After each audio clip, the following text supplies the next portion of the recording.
بسم الله الرحمن الرحيم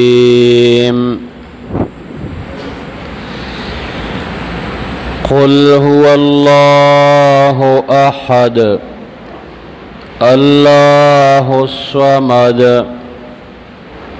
لم يلد ولم يولد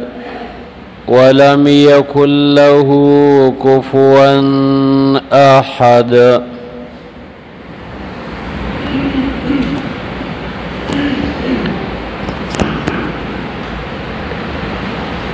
سورة الإخلاص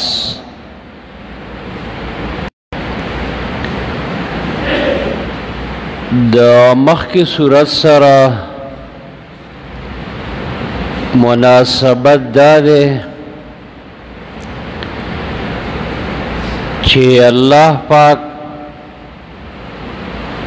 یو سخت دشمنه د ایمان والو او د اسلام الله هلاک ابو لهب نو وسوي چې دا یو لوی انعامو چې داسې لوی دشمن یې د لرې کا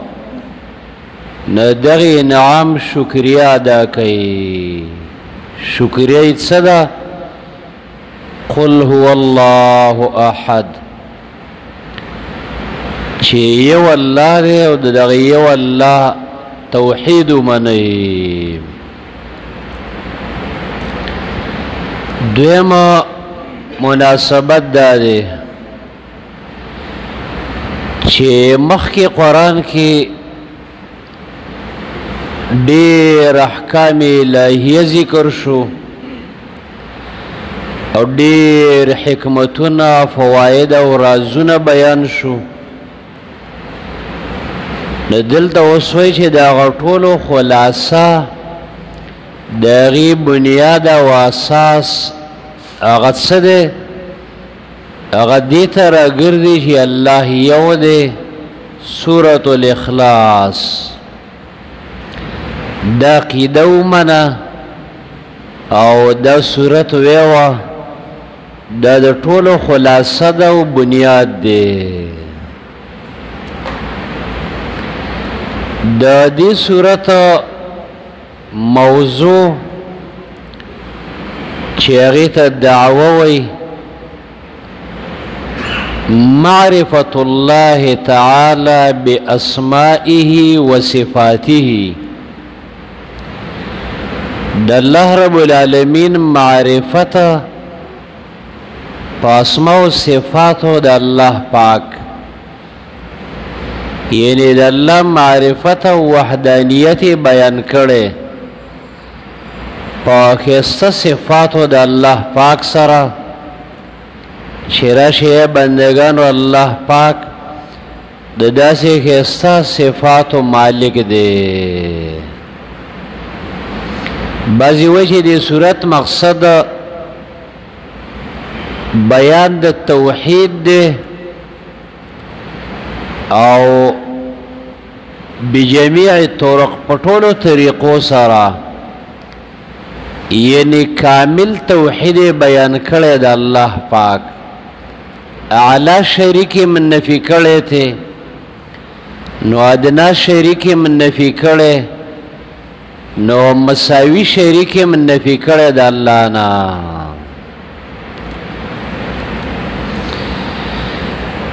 د دې صورت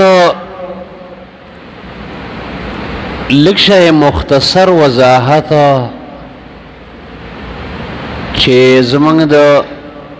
د معمولی لږ شانتې معلوماتو مطابق د الله په توفیق ذکر کیږي نو یو څلور بحثونه بیانیږي مختصر دا ذهن کې کېنوه نو بیا به د دې صورت په معنا او مقصد او رازونو یو څه پوه شي انشاء الله یو دا دی صورت بعضی اسماء نمونه داغی یو دا بیانیگی مختصر دویم دا دی صورت شان نزول بیانیگی او دریم د دې صورت د دې کلماتو لږ لږ مختصر وضاحت او څلورم فضائل هذه السوره د دې صورت فضائل دا څلور بحث مختصر بیانیږي اسماء هذه السوره د دې صورت نمونه اهل علم ذکر کړي ډیر زیات بعضې د هغې نه دا دي دې صورت دا سورة الاخلاص وی دا یو نوم دی د دې دویمه دې صورت ته سورة النجات وی څوک چې به دې عمل وکړه الله به نجات ورکي دریم دی صورت تا سورة الولایه ولایت او دوستی دا اللہ بہتا میلاوش څلورم دی صورت تا سورة المعرفه پدې کې معرفت دی دا اللہ پنځم دی صورت تا سورة الصمد وی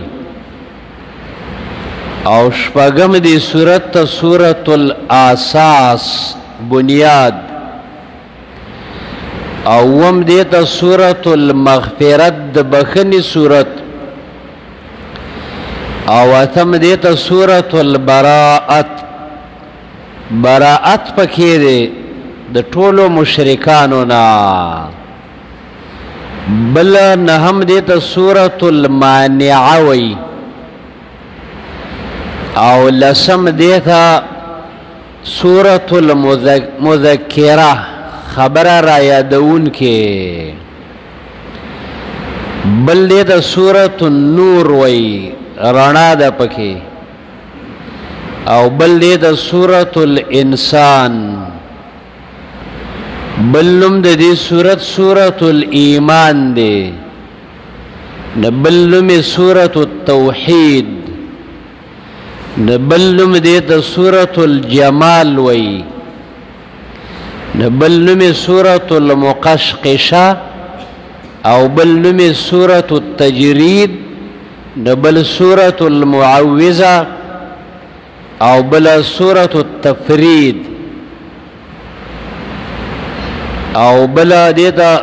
سورة النسبة وی دا تقریبا شلیه دین زیات نمونه دی صورت اهل علم ذکر کړي دي په دې کثرت الاسماء کې اهل علم وی اشاره ده کثرت الاسماء تدل على عظمه الشيء ډیر نمونه دلالت کوي چې دا شیز ډیر لوی او قیمتي دی لکه د نبی علیه السلام 200 نمونه تقریبا علامه ابن قیم رحمه الله ذکر کړي دلیل دی چې د لوی شخصیت دی د الله نمونه د زرو نم ډیر دي یو حدیث کې خالی یو کم سل راغلی نور د زرو نم د الله خسته خسته نمونه او صفات دلالت کوي چې الله لوی ذات دی د قیامت د ورځې نمونه ډیر دي دلالت کوي چې دا ډیر لوی ورځ ده نو یو د هغې نه سورة الاخلاص دی چې د دې نمونه ډیر دي نو دا جامع صورت دی لکه څنګه چې سورة الفاتحه ډیر اسماء او نمونه لري نو دلیل به دی چې دا جامع صورت دی دویم بحث په بیان د شان نزول کې دی. شان نزول د دې سورت په دوه دریو طریقو اهل علم ذکر کړي. یو د امام ترمذی رحمه الله ذکر کړي او د امام احمد راوړي. امام بخاری سے با تاریخ کی ذکر کړي د ابی بن کعب رضی الله تعالی عنہ نه نقل له هغه وی چې مشرکین رال د نبی صلی الله علیه وسلم نه تاسو کو چې انسب لنا ربک ته موږ ته د خپل رب نسب بیان کا چې د کوم نسب نه دی چې موږ یې وپېژنو. نو الله رب العالمین وی دا صورت نازل کو چې نبی ورته ووایي زما رب دغه ذات دی. قل هو الله احد الله الصمد. دویم شای نزول امام بیهقی رحمه الله راوړی په کتاب الاسماء والصفات کې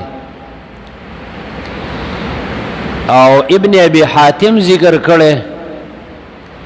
د عبد الله ابن عباس رضی الله تعالی عنهما چې اهل کتاب رال یو دو مشران راولېږل چې یو ته کعب ابن اشرف وی دویم ته حوی ابن اخطب.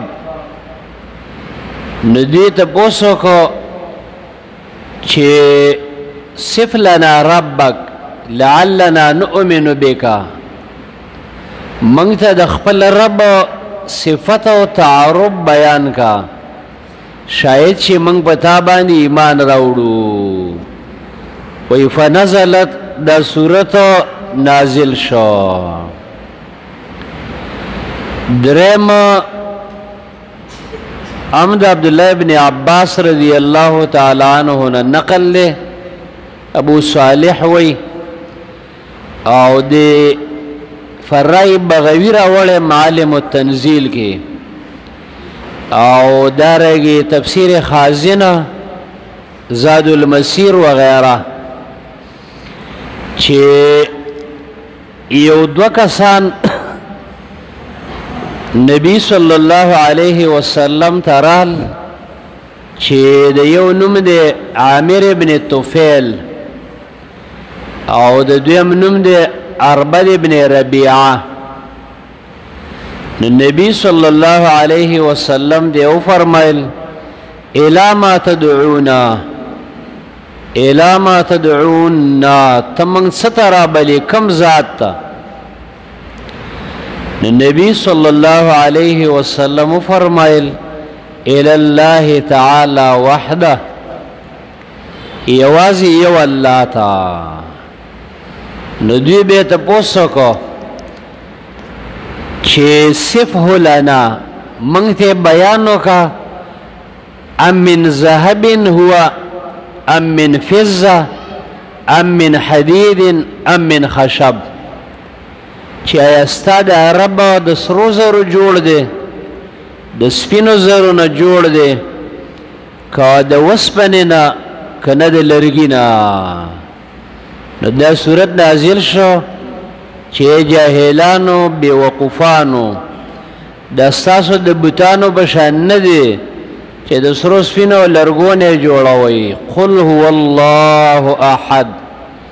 الله الصمد دا خود سے ذات دی الله. نو دا دو درې شای نزول اهل علم ذکر کړي دي او دریوانه په سند باندې ثابت دي. دریم بحث د دې کلماتو لګ لګ وضاحت لاولی لفظی معنا به د هغې لګ لګ وضاحت د الله په توفیق. قل هو الله احد قل ويزما پیغمبرا هو الله دا الله احد يوزاد الله الصمد دا الله بحاجت دے الله الصمد الله بحاجت ذات دے لم يلد ولم يولد نی اولاد راوړی دی او نه پیدا کړی شوی د چانا ولم يكن له كفوا احد او نشته دی الله لرا څوک برابر احد اتسیوتنا قل ابی بن کعب ما تاسو کو چې قل مسویو نو وید الله نبی راتل شي قیل لی فقلت ما ته ویل شوی دی نو زم ویما نو اے نبی وی مؤمن وی ودس قل هو الله احد هو کی دو احتمال د اهل علم یو دا دی چې هو راجه دی هغه ذات د چې مشرکین یا اهل کتاب ته پوس کړو نو ته وته چې نبی هغه ذات چې تاسو ته پوښتنه کوي دا هغه باره کې هغه خو الله الله دې وحد یو ذات دما هو چې دې نو دا بصرین وای بصرین چې دا ضمیر شان دی دا رسته یو کلام وی د هغې د عظمت او تعظیم د پاره مخکې نه به طریقه د ابهام سو ته ضمیر راجي شي نو دا وروسته به ذهن کې ښه کښېني نو بې معنه دا ده چې شان دا دی الله احد الله معبود برحق ته وایي هغه ذات چې لایق وي د بندګۍ په حقه او الله رب العالمین وهو الذات الواجب الوجود المستجمع لجميع الصفات الكمال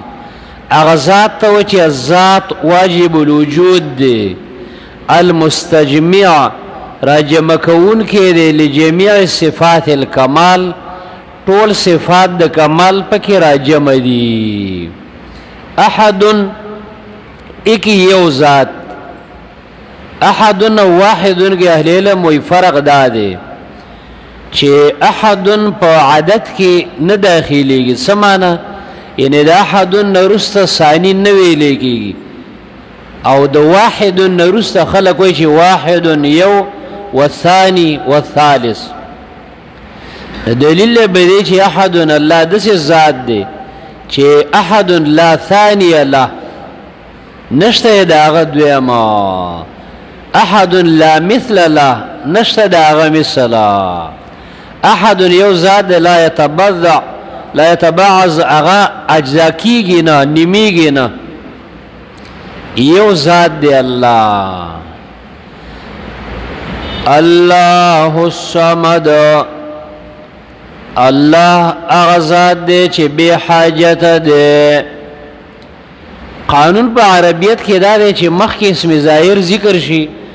نو وروسته به ضمیر سره راوړي یعنی داسې بکارو چې هو الصمد لیکن به اسم ظاهر سے ذکر کا اهل علم و اشاره ده دیتا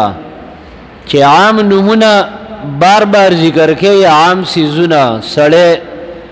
بوچکی د هغه په ذهن باندې ضمیر د خلق راځي او د الله په نامه کې خوند دی څومره چې بار بار ذکر کې په اسم ظاهر سره هغه مر خوند کوي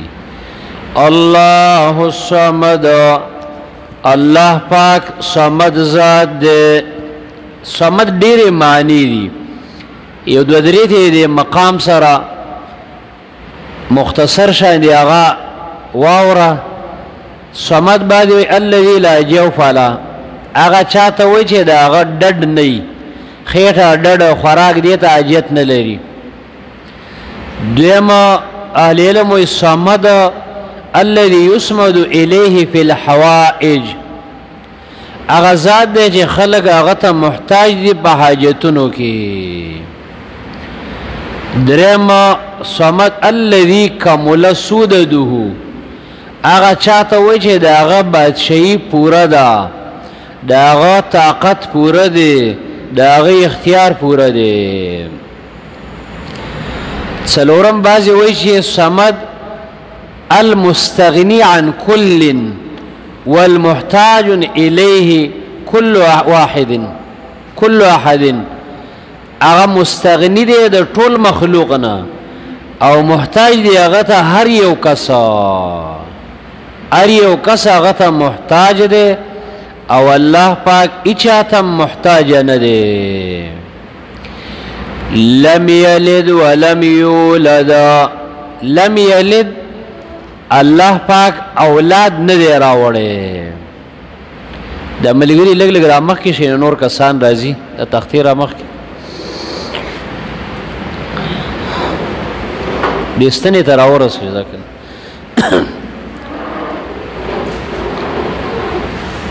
نو لم یلد الله اولاد نه دی راوړی یعنی د اولاد والا نه دی په دې کې نفي کړي الله پاک د ولد نشي الله د پاره اولاد نشته به ولد دو قسمه دي یو حقیقی اولاد چې داغه نه پیدای الله د دینم پاک دی وجه دې دادا چې اولاد د چانه چې پیدا کیږي نو داغه نه یو جزوی او دا بیبی ته حاجت لري نطفه ته حاجت لري شهوت ته حاجت لري دغه تکلفات چې وشي دې نه وروسته بې اولاد وي د انسان نه یو جز او الله د دې څیزونو نه پاک دی مبرأ دی دې د وجې نه الله د پاره حقیقي اولاد نشته دویم اولاد خلق دی لغواړي چې رسته دا زما دا پروګرامونه دا مال دا نظام سنبال کی او الله غزاد دی چې هو الحي القيوم ولله ميراث السماوات والارض ارصد غیری باغ نه پناه راځي نه په مرګ راځي نه حاجت شتا دویم قسم ولد مجازي دی مجازي معنی دا ده چې په زید اولاد ونیسي خلکو بچي نه نو د بلچا بچي وای دا مې د بچي په زینې ولې نو مجازي اولاد معنی دا ده چې الله بعضی نازولی د اولاد په زینې ولي او د نازولی نه سړی مجبوري داغه خبره مانی وای دا رنګ الله بعضی نازولی نیولی دي او دا غینا مجبوری دا غوی خبر منی نبدی عقیدم قرآن زیب بزیرت کی چه لم یتخذ ولدن اتخاذ کے معنی دی نیولو دا اللہ زان لا اولاد مجازیم ندی نیولی یهود نصارا ویل عزیر علیہ السلام عیسیٰ علیہ السلام دا اللہ زامن دی مشرکین و بنیکان خلقا د الله نازولی غاڼل زمنګ دور کې ما مشرکانو پلان کې د برخه خاوند دي پلان کې نازولې دي الله وی لم یلد د الله اولاد نازولی منشتا او د دې وجم دادا چې الله د چا نه مجبور نه دی هر کله چې مجبور نه دی نو هغه په چا باندې څه کوي دې د وجه نه الله چاته محتاج نه دی نو لم یلد د الله پاک اولاد والا نه دی یعنی اولاد نه دی راوړی ولم یولد او نه دی پیدا کړی شوی د الله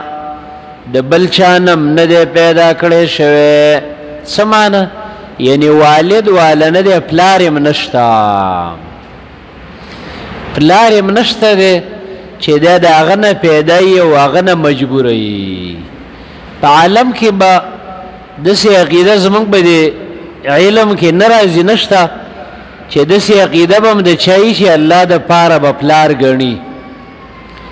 لیکن قرآن یې بیانوي یو حکمت دا دی چې کېدای شي په عالم کې داسې خلک تیر شوي وي یا موجود وي موږ ته علم نه دویم حکمت دا دی چې قرآن بیان کوي دا مقام د بیان دی په بیان کې خلک ټول اطراف ذکر کوي نفی کې ټول اطراف ذکر کوي اگر که هغه موجوده من نه لیکن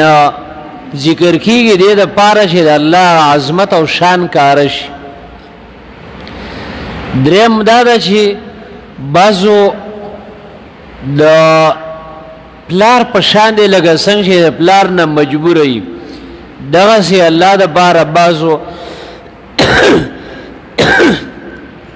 بره شریکم د الله د پاره ګڼلې بعضې مشرکانو لیکلي دي وی شیخ عبدالقادر جیلانی رحمه الله نعوذ بالله من ذلك د الله سره وی په عرش روانو وی د الله پاک خپه خوی شو نو دول الله سورک نو وی الله ورته چې ته غوث الثقلین شوې دستگیر شوې معنا د انس او جن مددگار ته نو ګوره دې عقیده کې د الله عجز او د شیخ عبدالقادر جیلانی رحمه الله اوچتوالی ثابت دا غلط عقیده د شرک الله د پاره اولاد نشتا والد پلار یعنی بر شریک نشتا ولم یکن له کفوا احد او نشتا دی الله د پاره کفوا کف لیکيږي مثل دا دارنګه مجانس تا مماثل تا معادل تا نشته د الله څوک مشابه دارنګه مماثل مجانس معادل برابر احد اڅ یو څوک اڅ یو تنم نش الله داسې ذات دی بیا په وسر الاول قل هو الله احد وسر اهل علم وی اغا فرقو باندې رد وکړو چې هغوی وی په دې نظام کې څوک موجد پیدا کوونکی نشته دی دا نظام په خپله پیدا کیږي او په خپله پناه کیږي لکه دې ته فلاسفه ویل کیږي او اصحاب تفرت ورته وایي نو په دې نظریه باندې رد وکړو چې هو یو ذات شته دی هغه چې د خلکو ذهنونو کې یو ذات موجود دی دا نظام هغه چلی چې هغه یو سبب یو مسبب دی لیکن څوک دغه الله منی طوعا او دارنګه څوک منی کرهن بزوره ځکه دهریه او مشرکان هم په وخت د تکلیف کې دغه ذات ته اواز کوي چې هغه هو دی الله دی دغه ذات بیا ورپسې وروسته راوړه چې الله الصمد نو په دې کې په هغه ډله به اهل علم وایي رد دی چې هغوی وایي چې د دې نظام خود څوک موجده یو پیدا کوونکی شته لیکن هغوی نسبت کوي خلق ته ماده ته دې طبیعت ته هیلولا ته دهر ته حرکت د اسمان ته نو په دې باندې رد وکړو چې نه خالق د دې نظام څوک دی الله هغه الله دی زمانه نه ده حرکت د اسمان نه دی طبیعت نه دی ماده نه ده بلکې هغه څوک دی الله الله دی احد ورپسې راوړه نو په دې کې رد وکړه په ټولو هغه خلکو باندې چې هغوی وایي ټیک د الله م شته لیکن الله څخه خو به څوک شریک وي که نه دا نظام خو یوازې نشي چلولی نو احدون کې رد وکړه چې هېڅ یو شریک ورسره نشته یو ذات دی یوازې نو بیا الله الصمد راوړه په دې کې دغه عقیده رد کړي چې الله خالق دی لیکن ټول حاجتونه به یوازې څنګه پوره کوي دا ډېر مخلوق دی نو دا جمله راوړه چې الله الصمد الله پاک به حاجت دی د ټولو بندگانو حاجتونه پوره کوي یوازې نو دا جمله راوړه لم یلد ولم یولد دا جمله راوړه به دې کې اوس رد کوي چې دا عالم کې داسې خلق شته چې ټیک ده د الله د پاره خو نازولی بی چې الله ته مجبوری یا د الله د پاره با والد یا بر څوک شریک وي نو الله به دې نظریه اراده کو چې لم یلد الله لرا زامن او نازولی نشته ده ادنا شریکم د الله پاک نشته ولم یولد او د الله بر اعلی شریکم نشته ده ولم یکن له کفوا احد کې رد وکړه څوک به وشي یو مساوي ملګری خو به شریک خو به وی ولم یکن له کفوا احد نشته دی الله د پاره څوک مساوي څوک برابر احد نیت یو تنا سورۃ الاخلاص دی ته وی دا موږ د خپل استادانو نه بعضی جملې کلمات اوریدلی هغه ذکر کو دا خپل کم او نیمګړي د علم مطابق نور دا خو خزانه ده په دې کې دومره علمونه دي چې د بندگانو علمونه بد ډیرو خلکو علمونه دي ته وم نه رسی دومره جامع قرآن دی د الله کتاب دی دا مختصر جمله بیان شو څلورم بحث فضائل هذه السوره د دې سورته فضائل چې شوق رغبت پیدا شي بدی غرض کله کله د بای سیزو فضائل یو سړی واوري نو د هغې سره ډېره مینه او رغبت پیدا شي نو فضائل ډېر دي بعضې هغه یو غټ غټ ترې واوره رسول الله صلی الله علیه وسلم دی حدیث دی وی تاسو عاجز استئ د دینه چې درېمه حصه د قرآن وی د شپې چې سملی نو صحابه عرض وکړه چې د الله نبی درېمه حصه به څنګه ویو دا خو لس سپارې راځي د الله نبی وفرمیل چې سورة الاخلاص وی لأنها تعدل ثلث القرآن ځکه دا درېمې حصې د قرآن سره برابر دی د سورة الاخلاص لوستل د درېمې حصې د قرآن برابر اجر دی بل روایت داسې دی چې ابو هریره رضی الله عنه وایي زه د الله د نبي سره روان وم یو کس سوره اخلاص لوسته د الله نبي ویل وجبتا وی ما ته پوښتنه وکړه چې د الله نبي څه ولا واجب شو وی فرمایي چې وجبت له الجنه جنت له واجب شو نو وی دلته د الله د نبي سره د ناشتې ټیمو ما وی زه د ناشته به وکړم دې سړي له بیا ورشم دا زیری به ورکم وی چې زه بیا ورلم نو هغه سړی تلی و ګینې ما دا زیری ورکو چې د الله پیغمبر وی چې د دې صورت د وجې الله تعالی جنت واجب بل روایت کې دی وی نبی صلی الله علیه وسلم یو دسته لیږلې وه د جهاد د پاره د بدې کې یو امیر و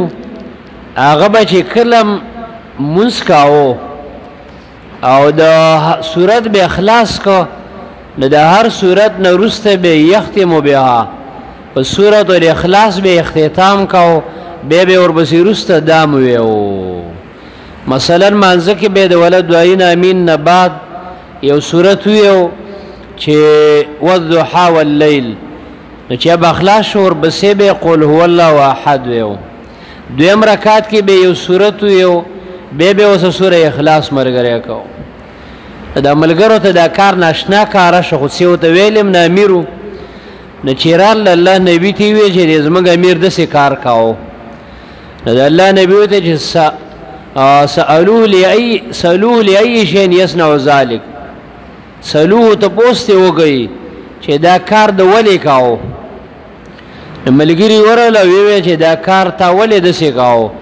نو هغه ویل چې لأنها صفة الرحمن وانا احب ان اقرأ بها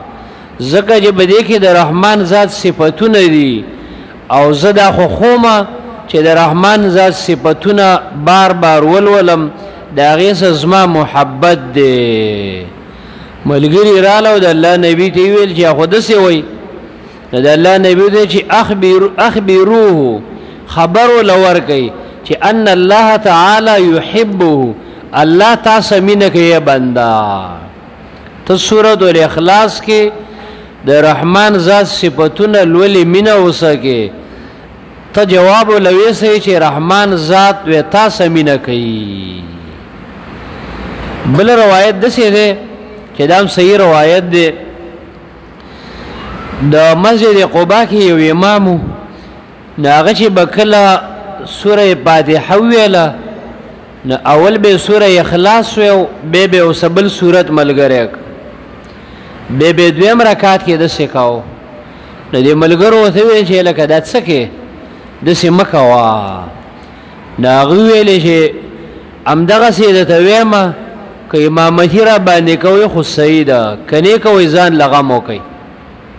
دې ته ویل کېږي نرځوان چې زه د امامتی کومه خو زما چې څنګه طریقې کې بده باندې کوي صحیح ده که بده طریقه زما خبر او دغه نه خپل کار کوي دومره ده که زما عمل د شریعت خلافي د کتاب او سنت خلافي به صحیح ده دغه اصلاح ضروری ده نو دوی استلال د الله نبی علیه الصلاۃ والسلام